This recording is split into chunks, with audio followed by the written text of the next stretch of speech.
Kita akan bahas tata nama alkana untuk rantai yang lurus. Maksud lurus di sini adalah tidak bercabang, ya. Contohnya ada senyawa CH3, CH2 dan CH3. Ini coba kita lihat, ini tidak ada cabangnya. Lurus, maksudnya lurus di sini itu tidak ada cabangnya.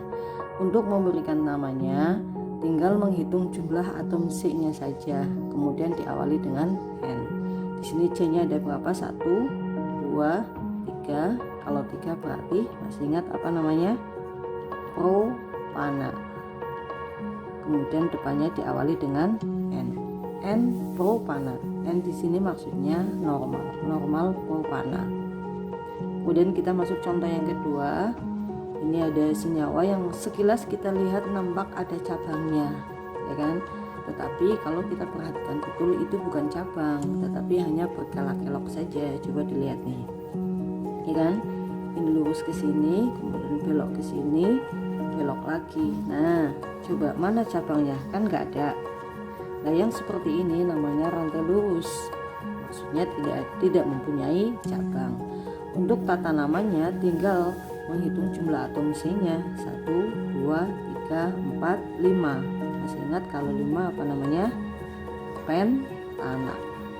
Jadi namanya N-pentana. Pembahasan selanjutnya ini tentang tata nama alkana yang mempunyai cabang, ya. Cabang di sini istilahnya adalah alkil. Jadi untuk memberi nama cabang kita tinggal mengubah akhiran ilnya. Kalau misalnya C-nya 1 pada alkana kan metana. Nah ini karena alkil nih, alkil itu maksudnya kayak gini nih. Ini misalnya yang di dalam kotak ini rantai utama, berarti ini CH3 ini cabangnya. Karena C-nya 1 namanya met, depannya sama metil. Kalau alkana metana. Nah ini karena cabang makanya metil. Kemudian kalau ini nih contoh yang kedua ini nih yang dalam kotak rantai utama. Kemudian ini cabangnya nih, cabangnya C-nya 2. Kalau C-nya 2 etil. Nanti kalau C-nya 3 propil, C-nya 4 butil dan seterusnya. Jadi sama kayak urutan tata nama pada alkana. Kemudian ini ada contoh nih, ada contoh senyawa alkana yang mempunyai cabang.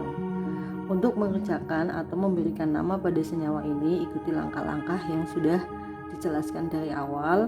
Langkah pertama adalah tentukan dulu rantai utamanya. Apa itu rantai utama? Rantai utama adalah rantai yang paling panjang.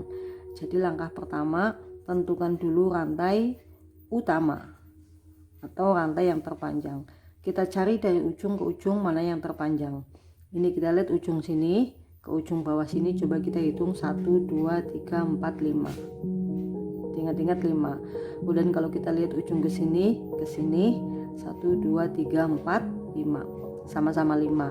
Berarti kita pilih yang mana? Ya boleh terserah yang mana, yang penting kita mudah untuk memberikan nama karena sama-sama 5, ya.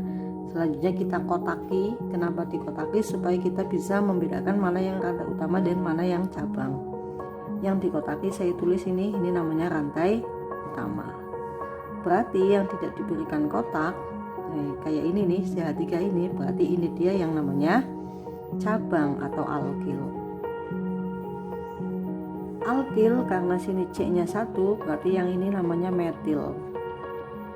Kalau ini rantai utama, C-nya baru 1, 2, 3, 4, 5. Kalau 5 berarti namanya pentana.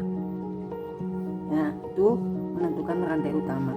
Selanjutnya yang kedua adalah memberi nomor. Rantai utamanya diberi nomor. Nomornya, aturannya, kita lihat ujung yang paling dekat dengan cabang. Yang paling dekat cabang kita kasih nomor 1. Kita lihat ini ujung sini, ujung kiri dan ujung kanan, mana yang lebih dekat.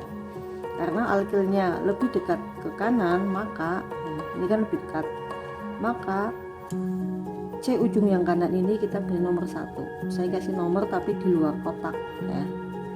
Karena ini hanya untuk membantu penomoran saja. Dengan demikian ini C nomor 1, ini 2, ini 3, ini 4, ini 5, gitu ya. Kemudian langkah yang ketiga, tentukan nama alkilnya. Tentukan alkilnya dan namanya. Nih, ini alkil C-nya 1, berarti namanya metil. Kemudian langkah keempat, kita kasih nama urut-urutannya adalah nomornya alkil dulu, kemudian diikuti dengan nama alkil, dan yang terakhir adalah nama alkananya. Oke, kita coba untuk contoh yang bawah ini. Nomor alkilnya berarti ini alkil kan ini nih, nempel atom C nomor berapa ini? 2. Nah, 2. Kemudian nama alkilnya metil. Selanjutnya nama alkananya adalah pentana. Kita bikin namanya itu tanpa spasi ya, 2 metil pentana. Paham ya? Jadi kenapa 2? Karena cabangnya nempel atom C nomor 2. Kenapa metil? Karena alkilnya C-nya 1 jadi metil. Kenapa pentana? Karena rantai utamanya C-nya ada 5. Paham ya? Selanjutnya kita akan memberi nama untuk senyawa alkana yang ini nih. Contoh ini kita lihat di sini masih kerangkanya saja, jadi belum ada haknya ya. Jadi konsep utamanya adalah C itu tangannya 4. Selalu 4 karena dia ikatan elektron valensinya 4. Kalau misalnya sudah 2 seperti ini berarti kurang 2 lagi. Kalau misalnya sudah 3 seperti ini berarti kurang 1 lagi. Begitu ya, ini konsep dasarnya seperti itu. Jadi kalau misalnya C sudah punya tangan 1 berarti dia kurang 3 lagi, berarti haknya ada 3. Kalau C sudah punya tangan 2 berarti supaya jadi 4 berarti dia mengikat H sebanyak 2 lagi, begitu ya. Kalau misalnya C dia sudah punya tangan 3 berarti satu tangannya mengikat H. Kita lihat untuk yang ini nih ya, kita lengkapi dulu C nya ini baru punya tangan 1 berarti kurang 3, ini sudah 2 berarti kurang 2, ini sudah 2 berarti kurang 2, ini juga sudah punya 2 tangan, sebenarnya kurang 2 lagi kan, di atas dan di bawah.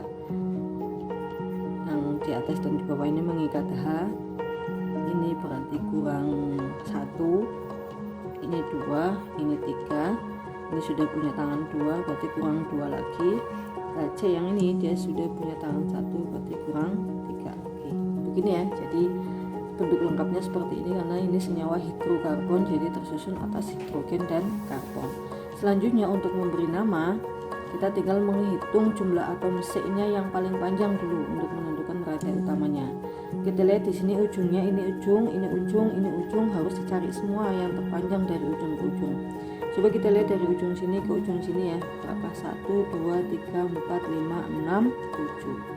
Kalau kita lihat dari sini 1, 2, 3, 4, 5, 6, 7. Jadi sama-sama 7, kita enaknya kita ambil yang ini nih. Sama-sama 7 ya. Ini rantai utama. Rantai utama itu yang lurus gitu loh, yang tidak ada cabangnya. Nah ini rantai utama. Atom C-nya ada berapa? 1, 2, 3, 4, 5, 6, 7. Berarti masih ingat 7 namanya apa? Heptana. Selanjutnya yang tidak dikotaki, berarti ini yang tidak dikotak, berarti ini yang namanya cabang atau alkil. Alkil atau cabang C-nya 2 berarti namanya et. Karena alkil belakangnya etil gitu ya. Setelah ketemu rantai utama, langkah kedua adalah menentukan nomornya ya. Ini ada nomor ujung kiri, ujung kanan, mana yang lebih dekat ke cabang.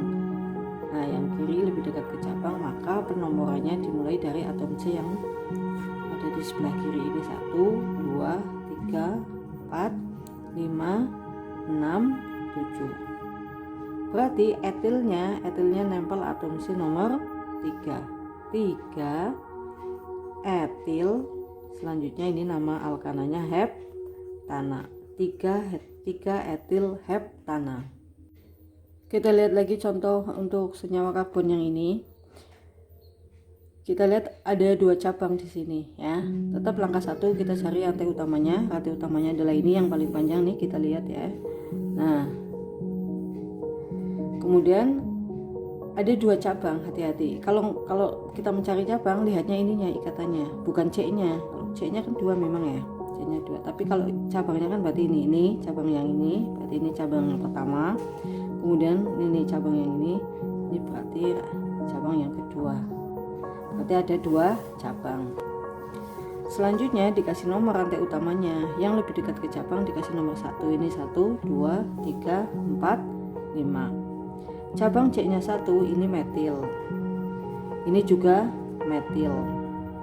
Nah, untuk penamaannya boleh disingkat. Ini metil karena ada 2 berarti disingkat sebagai dimetil. Metil dan metil disingkat dimetil. Kemudian metilnya di nomor berapa saja? Di nomor yang ini di nomor 2, yang ini di nomor 3. Berarti 2, 3, metil dan metil itu dimetil. Kemudian ini yang ada di dalam kotak ini C-nya 5 kan pentana ya. Berarti namanya 2 metil pentana. Paham ya? Jadi kenapa 2, kenapa 3? Karena cabangnya ada 2, yang satu di nomor 2, yang satu di nomor 3, dan cabangnya sama. Kalau sama baru boleh disingkat. Kemudian ini dimetil, kenapa ada D-nya? Karena metilnya ada 2. Kemudian ini kenapa pentana? Karena rantai utama C-nya ada 5. Untuk contoh selanjutnya, ini kita akan mengerjakan contoh alkana yang mempunyai 2 cabang dan 2 cabang itu tidak sama ya. Contohnya ini, kita lihat strukturnya sudah mulai rumit ya. Langkah 1, kita tentukan dulu rantai utamanya.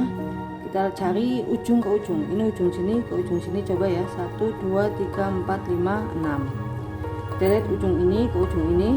1, 2, 3, 4, 5, 6. Sini ke sini 1, 2, 3, 4. Mana yang kita pilih? Sebentar, ada yang kita belum hitung. Ini ujung sini, ini ujung sini. 1, 2, 3, 4, 5, 6, 7. Ternyata ada yang lebih panjang, 7. Berarti kita pilih yang ini nih. Agak berbelok. 1, 2, 3, 4, 5, 6, 7. Nah, ini rantai utamanya. Lebih enaknya memang setelah ketemu rantai utama, selanjutnya kita kasih kotak. Jadi kita tahu mana yang rantai utama, mana yang cabang. Berarti yang tidak masuk dalam kotak ini berarti itu dia cabangnya. Kayak misalnya ini nih cabangnya. Nah, cabang hati-hati dilihat C-nya 1, berarti namanya metil. Nah, cabang yang ini ya, kalau cabang lihatnya ininya nih ikatannya. Nah, ini cabang lagi C-nya 2, ini namanya etil. Selanjutnya kita kasih nomor. Nomornya kita lihat dari ujung yang paling dekat dengan cabang ya. Ini kan lebih dekat ke metil ya, makanya ujung yang ini kita kasih nomor 1. Nomor 1 ini 2, C yang ini nomor 3, C yang ini nomor 4, yang ini nomor 5, yang ini 6, yang ini 7. Oke, tinggal kita kasih nama. Hati-hati untuk penamaannya karena cabangnya beda. Ini metil, ini etil, jadi nggak bisa disingkat jadi di, itu nggak bisa. Jadi harus disebutkan satu persatu. Duluan mana sesuai dengan abjad. Jadi aturannya sesuai dengan abjad. Ini M, ini E. Duluan mana? Kalau urutan alfabet M sama E duluan E, ya kan? A, B, C, D, E kan duluan E. Berarti etil dituliskan dulu. Etilnya ada di atom C yang nomor 4. Berarti namanya 4 etil. Selanjutnya metil ya. Setelah etil baru metil. Metilnya di nomor 3. 3 metil. Dan tinggal rantai utamanya ada 7, berarti heptana. 4 etil, 3 metil, heptana.